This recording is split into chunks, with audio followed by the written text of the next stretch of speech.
that brought me back to some people that will bend their boundaries Yeah. for other people, right? There's this running joke online. I don't know if you've seen it, especially amongst like a lot of trying to be nice and politically correct.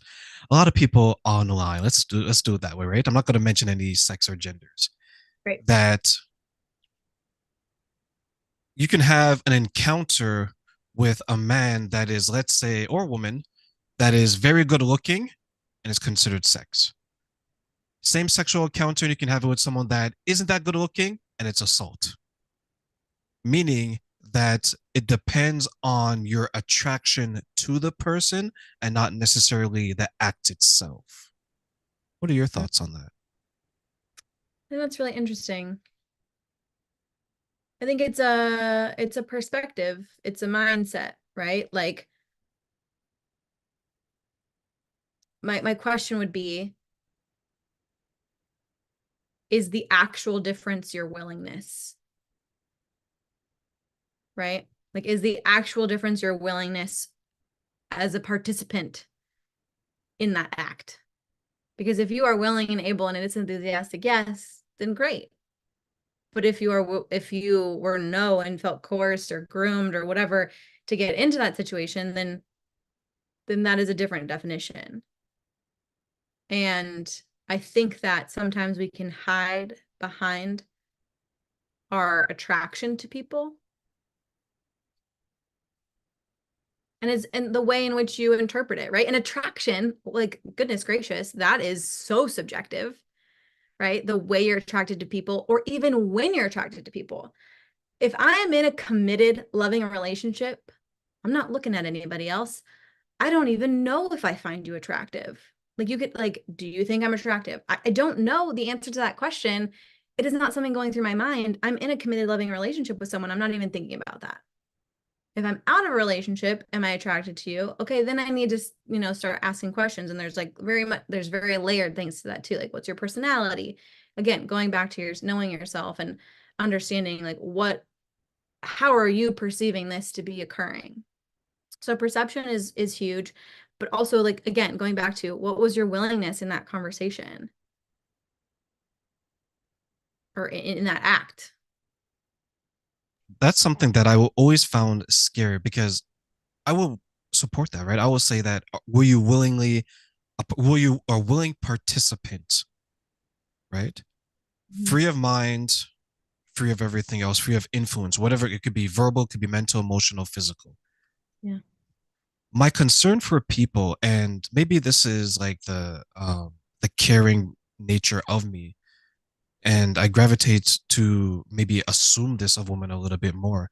My concern is always going to be that people will allow themselves to be mistreated and or degraded in a way based up because of their feelings.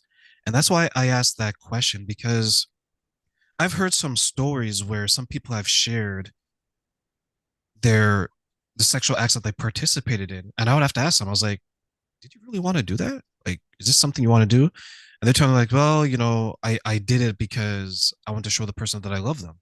I didn't want to do it, but they would enjoy it, so I did it. There's one person, I don't know how she was able to be convinced of this. She was an assault survivor and she ended up marrying someone. And in the beginning, things were okay, but then they weren't sexually active with each other. And the only way, apparently, that he can get in the mood was to see her have sex with someone else. Mm. So she was being subjected to this. She didn't like it. She didn't enjoy it, but she convinced herself that she's doing it for her husband. Mm. And years later, when I met her, I asked her the question. I was like, why do you think he would want you to do something like that? Especially given the trauma that you had earlier on in life. She's like, she didn't know. I asked her, I was like, you would have to have that conversation because he was comfortable enough to propose it to you. You should be Right. comfortable enough to understand where this is coming from, right? What are your thoughts? Well, I think that this just speaks to a lot of the importance of doing trauma healing work. So we have our four main trauma responses: fight, flight, freeze, and fawn.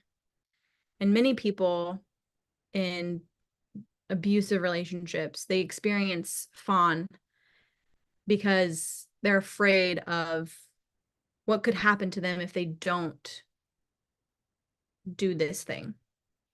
Like what something worse is going to happen if I don't say yes. Something worse is going to happen if I I don't agree to do this thing that I really don't want to do. But if I say yes to this, then it's going to be okay. And then I won't have to do something else. Right. And because again, this type of trauma is about power and control. It is not about sexual desire. And so there is a saying that we accept the love we think we deserve. And I hate that saying, but it has been true in so many aspects in my life, so many aspects of my client's life, and so many aspects of just people in my personal life as well. And I'll give you my example, right? I had a really wonderful childhood, I had a really great upbringing, and it wasn't until my trauma that I had a lack of self-confidence, that I thought that I was unworthy of love. And so I accepted abusive relationships. Now, the abuse that I experienced in those relationships were not my fault.